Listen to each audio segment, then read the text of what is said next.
지난 주간 전 세계의 시선이 대한민국 경주에 모였습니다. 미국과의 관세 협정으로 트럼프의 방한도 이목을 집중시키는 이유였습니다. 미국의 관세 협정과 또 트럼프에게 이 무궁화 훈장과 경주 금관을 선물하는 모습을 이렇게 지켜보면서 참 쓸쓸한 뒤끝이 남기도 했습니다. 국제 관계에서 이렇게 해야만 하는가 하는 생각도 했습니다.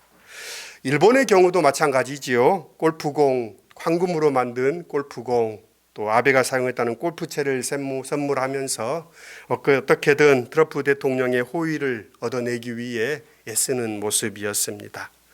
또 중국의 시진핑도 주석도 이 트럼프의 방문과 함께 시선을 집중시키는 이유이기도 했습니다. 미중 관세 협정들이 이렇게 격화되던 시기에 이제 히토리움 문제라든지 또는 콩의 수입 문제라든지 첨예하게 대립했던 미중도 1년의 유예를 두고 얼마간 이 첨예하게 대립했던 것이 누그러지면서 또 각국 정상들은 그들의 나라로 돌아갔습니다. 불확실성이 다소간 해소되고 얼마간 안정을 찾은 것 같습니다. 그러면서도 상황은 언제라도 변화되고 또 달라져 다시금 위기가 찾아오겠지요. 그때까지 얼마간 여유를 가질 것입니다. 마치 끝나지 않은 게임을 하는 것 같습니다. 이제 그들은 돌아갔고 남은 이들은 일상을 또 살아가야 합니다. 오늘 성서 본문 삭개오의 이야기는 너무나 잘 아는 이야기입니다.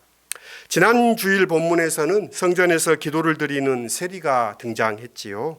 그는 불의한 자로서 성전 경내 이스라엘 뜰에는 설 수 없었던 사람입니다. 또 그는 감히 하나님을 우러러볼 수 없었던 죄인입니다. 종교적으로 불결하고 민족적으로는 아브라함의 자손의 자격을 박탈당한 자요, 도덕적으로는 배신자라는 낙인이 이 세리를 따라다녔습니다. 어쨌든 지난 시간 세리는 예수의 비유, 그러니까 이야기에 등장하는 한 인물이었습니다. 오늘 이야기는 이제 실제 있었던 일화이지요. 오늘은 여리고에 살았던 세리의 이야기입니다. 삭개오는 일개 세리를 넘어 세리의 우두머리, 세리장이었다고 소개합니다. 그는 자신의 개인적인 불의만이 아니라 세리들을 통해 저질러지는 공인된 약탈 체제에 책임이 있는 사람입니다. 18장에 나를 불쌍히 여기소서 탄식했던 예수의 비유에 등장했던 이 세리는 이제 여리고의 삭개오에게 이어집니다. 우리는 부자 하면 예수님을 찾아왔던 청년 부자의 일화도 생각납니다. 세리와는 달리 그는 흠잡을 데 없는 사람이었습니다. 어려서부터 율법을 알았고 깨끗하게 살려고 애썼던 사람입니다. 그는 예수께 와서 영생을 얻는 길에 대해서 묻습니다. 예수님은 그에게 재산을 다 팔아 가난한 사람에게 주라라고 말씀합니다. 그 말을 듣고 근심하며 돌아갔던 사람입니다. 의로운 부자가 돌아간 후에 예수께서는 부자가 하나님 나라에 들어가기가 낙타가 바늘기로 들어가는 것보다 어렵다라고 말씀하십니다. 이 말씀에 제자들이 놀랍니다. 그렇다면 누가 하나님 나라에 들어갈 수 있겠습니까? 그렇다면 누가 구원을 얻을 수 있겠습니까? 그러자 주님은 사람으로는 할 수 없으되 하나님은 하실 수 있다라고 대답하십니다. 오늘 삭개오의 이 이야기는 하나님이 하신다라는 것을 보여주는 일화입니다. 하나님 나라에 들어간 부자, 다시 말해 바늘길을 통과한 낙타의 예로 오늘 이 세리 삭개오가 등장합니다. 완전 할인만치 의롭고 경건한 부자에게 불가능했던 이 구원의 사건이 불의하고 사람들에게 지탄을 받던 이 부자 삭개오에게 일어났던 점은 너무 익숙한 우리에게는 당연한 것처럼 들리지만 당시 유대인들에게는 심각하고 충격적인 사건입니다. 이 사건은 사람은 할 수 없고 하나님이 하신다라는 사건입니다. 삭개오라는 이름의 뜻은 순수한 사람이라는 뜻입니다. 그러니까 얼마나 웃깁니까? 순수한 사람, 세리라는 것과 이 이야기를 이 형용 모순처럼 들리는 이 삭개오라는 이름처럼 또 거지 나사로라는 말도 그렇습니다. 하나님이 돕는 사람이라는 이 나사로가 거지입니다. 그러니까 참 역설적이죠. 어떻게 보면 모순정입니다. 아무도 이 세리장을 삭개오라는 이름으로 불러주지는 않았을 것입니다. 삭개오라는 이름 대신에 키 작은 사람, 그러니까 이 그를 멸칭하는 난쟁이라는 말이 그를 따라다니는 별칭이 되었습니다.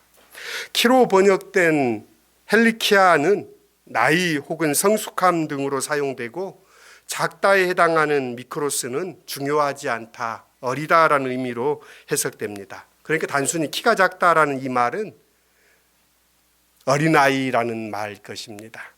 지금은 잘 사용하지 않죠. 비하하는 말들이 많죠. 반품이, 병신 이런 말들이 있을 텐데 그런 의미로 사용된 말입니다. 오늘날의 어린아이는 사랑스러운 존재이지만 고대의 어린아이는 사람으로 취급되지 않는 미숙하고 존재감이 없는 존재에 지나지 않았습니다. 그런 의미에서 다 큰 성인을 어린아이라고 부르는 것은 그를 지극히 경멸하려는 의도가 담겨 있습니다. 키 작은 사람으로 삭개오가 널리 알려진 것은 그의 신체적 특징을 말할 수 있을 수도 있지만, 삭개오를 무시하고 또 배척하는 여리고 사람들의 그런 심리가 반영된 표현입니다. 18장에서 어린아이에 대한 일화도 생각납니다. 사람들이 어린아이를 데리고 예수께 왔을 때 제자들이 그들을 꾸짖어 쫓아냅니다. 일견 지나친 타박으로 보이는 제자들의 대응은 당시 사람들에게는 일반적으로 받아들여지는 일들이었습니다. 어른들이 모임에 아이들이 기웃거리는 것은 엄격히 금지되었기 때문입니다. 같은 이유로 키 작은 삭개오는 예수를 둘러싼 어른 무리로부터 배제를 당해 예수께 다가갈 수 없습니다. 이 배제는 우발적인 행동이 아니라 고의성을 띤 배타적인 행위입니다. 아이들이 예수께 오는 것을 막고 소리질러 예수를 부르는 맹인의 외침을 제지하는 군중들은 예수를 보려고 하는 삭개오를 막아서고 그의 시도를 좌절시킵니다. 사람들의 장벽에 막혀버린 삭개오는 돌 무화과 나무로 올라갑니다. 나무를 타는 것은 애들에게나 어울리는 행동이지 명예를 중시하는 당시 문화에서는 이런 행동은 생각하기도 어렵습니다. 그런 점에서 삭개오는 중의적으로 영락없는 어린아이입니다. 밀려난 아이들을 가까이 부르셔서 어린아이들이 내게 오는 것을 용납하고 금하지 말라, 하나님의 나라가 이런 자의 것이다 라고 말씀하셨던 예수께서는 사람들의 장벽을 헤치고 어떻게든 자신을 보려고 했던 키 작은 사람 삭개오를 부르십니다. 그리고 그를 바라보시면서 삭개오야 라고 그의 이름을 불러줍니다. 얼마 만에 들어본 이름일까요? 삭개오가 예수를 부른 것이 아니라 예수께서 삭개오를 부르셨다는 점이 중요합니다. 양이 목자를 찾는 것이 아니라 목자가 양을 찾았다는 비유의 의미와 동일합니다. 자기 이름이 불리던 그때 삭개오는 어린아이처럼 나무에 올라가 있었습니다. 우습고 미숙한 삭개오의 모습은 어린아이와 같이 하나님의 나라를 받아들인다는 것이 어떤 것인지를 보여주는 상징적인 장면입니다. 내려오라라는 예수님의 말씀에 삭개오는 즐거워하며 빨리 내려왔습니다. 삭개오의 행동은 그렇습니다. 보통 예수께서는 자신을 찾아온 이의 소원이 무엇인지를 묻습니다. 여리고에서 만난 눈먼 거지에게도 예수께서는 내가 무엇 해주기를 원하느냐라고 물으셨지요. 그런데 삭개오의 경우에는 삭개오가 예수를 찾은 것이 아니라 예수께서 삭개오를 찾으셨습니다. 그리고 삭개오가 무엇을 원하는지 묻지 않으시고 예수께서는 자신이 원하시는 것을 오히려 말씀하십니다. 예수께서 삭개오에게 원하시는 것은 삭개오가 죄를 고백하고 회개하고 새 삶의 다짐 같은 것들이 아닙니다. 예수님은 말씀합니다. 내가 내 집에 묵고 싶다. 이것 하나입니다. 이것은 예수님의 요구인 동시에 부탁입니다.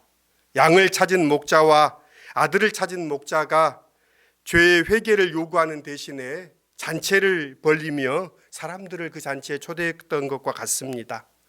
죄인의 거처라고 모두가 멀리하는 삭개오의 집에 예수께서 머물겠다고 말씀하십니다. 따르고 있는 군중들의 반대와 야유, 실망을 무릅쓰고 삭개오와 함께 주님은 머물고자 합니다.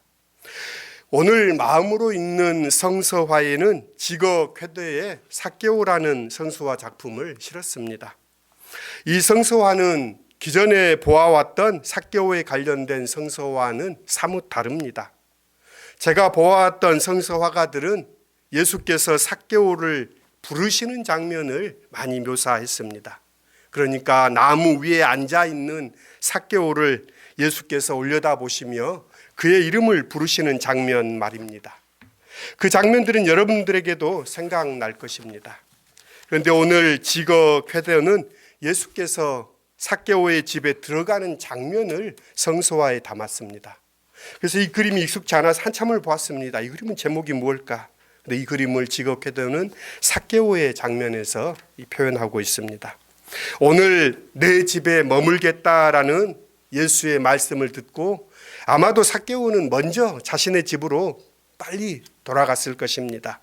집안을 정리하고 예수님 맞을 준비를 분주하게 했겠지요. 그리고 준비가 되었을 때 사람을 보내 예수님을 모셔오게 했을 것입니다. 그리고 이제 그의 집에 당도한 예수께서 그 집 문 앞에 들어서려는 장면입니다. 성서화의 그림에는 7명의 사람들이 예수와 삭개오의 이 포옹하고 있는 이 장면 앞에 그려져 있습니다. 입을 막고 있는 사람도 있고요. 주먹을 움켜쥐며 높이 치켜든 사람도 있지요. 또 손가락으로 무엇인가를 가리키며 그들의 불만과 수근수근한 모습들을 표현하고 있는 장면들입니다. 제게는 인상적인 장면은 가장 앞에 있는 두 사람입니다. 서로 어긋맞으며 눈을 감고 고요히 무엇인가를 가리키는 이들은 어쩌면 이 장면이 담고 있는 이 상황을 묵상하고 있는 모습일 것입니다. 삭개오 일화의 최고의 반전은 예수께서 삭개오의 집에 머무신다는 것입니다. 이 일이 주님께서 오심으로 삭개오의 이후의 행동에 중요한 계기가 되었다고 저는 생각합니다. 어쩌면 예수의 오심이 모든 반전의 이유가 됩니다. 삭개오는 예수께서 머무실 만한 곳으로 자신의 집을 치웁니다. 그리고 그는 예수를 맞이하면서 이야기합니다. 자신의 재산의 절반을 가난한 자들에게 주겠습니다. 만일 빼앗은 것이 있다면 4배로 갚겠습니다. 이는 율법이 정한 규정 이상으로 삭개오는 자신이 행하겠다라고 말합니다. 어쩌면 삭개오는 이렇게 해서 빈털터리가 되고 될지도 모릅니다. 이는 예수께서 삭개오에게 요구하신 조건이나 명령이 아닙니다. 예수를 자신의 집에 모셨다는 그 기쁨 하나로 삭개오는 온갖 비난을 견디며 모아온 재물 전체를 처분하는 어린아이와 같은 결단을 감행합니다. 이런 식의 결정을 내린 삭개오는 다른 의미의 어린아이입니다. 천국이 이런 어린아이의 것이다 라고 말씀하셨던 어린아이입니다. 평생 율법을 철저히 지켰던 의로운 부자에게 불가능했던 이 일이 어린아이와 같은 삭개오에게 이루어집니다. 삭개오의 이 결정은 자신의 의로운 열망에 따른 결과가 아니라 삭개오의 집에 예수께서 들어가심으로 생겨난 열매입니다. 삭개오가 예수께 사로잡힘으로써 생겨난 변화입니다. 선한 선생님, 제가 어떻게 해야 구원을 얻겠습니까? 자신에게 골몰했던 고민하던 부자는 근심하며 돌아갔습니다. 소유를 끝내 버리지 못했습니다. 하지만 삭개오야 자신의 이름을 불러주시자 너무나 기뻐하며 나무에서 뛰어듯이 내려왔던 삭개오는 바늘길을 통과한 부자와 같이 재물에 묶이지 않고 주님 오신 기쁨을 그는 표현했습니다. 그리고 이웃과 함께 나누었습니다. 예수께서 말씀하시는 구원은 삭개오 그 개인의 차지가 아닙니다. 그와 그의 집이 누리게 됩니다. 구원은 한 개인의 차원에서 그치지 않습니다. 오늘 이 집에 구원이 임하였다. 그도 아브라함의 자손이다 라고 주님 말씀합니다. 아브라함을 부르심을 받음으로 그의 후손과 모든 족속이 복을 받게 된 이치와 같이 삭개오의 집에 속했던 종들과 일꾼들을 포함한 삭개오 집안의 모든 식솔들 또 그리고 이웃의 가난한 이들 모두에게 하나님의 구원의 은혜가 흘러 닿았습니다. 하나님이 베푸시는 구원은 언제나 그렇습니다. 마음으로 읽는 글에 박노엘 시인의 비난자를 실었습니다. 나를 안다 하는 사람은 많으나 나를 알아보는 사람은 없어라. 나를 알지도 못하고 비난하는 사람은 얼마나 고마운 나의 일꾼들인가. 그가 내게 쏜 화살이 빗나가는 것을 보고 나는 나의 위치를 올바로 점검한다. 그들은 나에게 거기에 그렇게 머물러 있으라 요구하나 난 이미 여기 와 있고 나날이 새로워지고 있는 중이다. 마치 삭개오의 고백처럼 들립니다. 사람들은 삭개오의 외형만 보고 매국노니 세리니 욕하고 비난했습니다. 그러나 삭개오는 변화의 새로움에 대한 열망이 있었고 예수를 모심으로 그는 새로워졌습니다. 오늘 구약 본문 이사야 선지자는 성전에 와서 제사를 드리고 하나님께 영광을 돌린다고 생각했던 종교인들에게 말합니다. 마당만 밟을 뿐이다. 너희의 드린 제사는 단순히 짐승의 목을 꺾는 그러한 살인적인 행위일 뿐이다라고 말합니다. 오히려 자비를 행하고 경건한 삶을 살아라. 그것이 하나님이 원하시는 바다라고 이사야는 말씀하십니다. 삭개오는 이제 이전의 사람이 아닙니다. 그의 이름처럼 예수를 모신 순전한 사람입니다. 바늘길을 통과한 부자로서 그는 하나님의 나라의 삶을 산 사람입니다. 삭개오의 이 기쁨, 주님 모신 기쁨이 우리 안에 있기를 소원합니다.